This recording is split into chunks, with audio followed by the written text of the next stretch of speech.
Hey guys, and welcome back to this channel. In this video, I'll be showing you guys how you can get more pets in Cook Off. So basically, I just have one, which is a cat here, and there will be a pet shop here.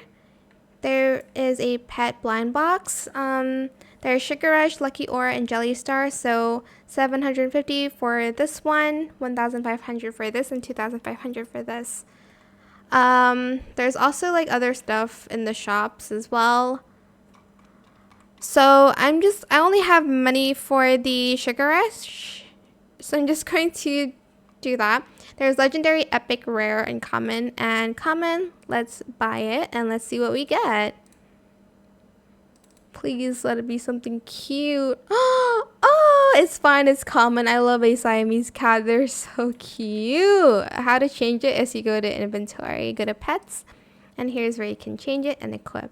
Super cute. I hope it was helpful for you guys. Don't forget to like, comment, share, and also subscribe to this channel if you haven't done that already.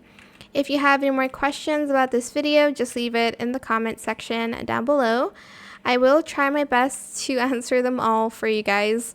And if you found this video helpful, please click the thanks button as well. That is it. Thank you so much for watching. Bye.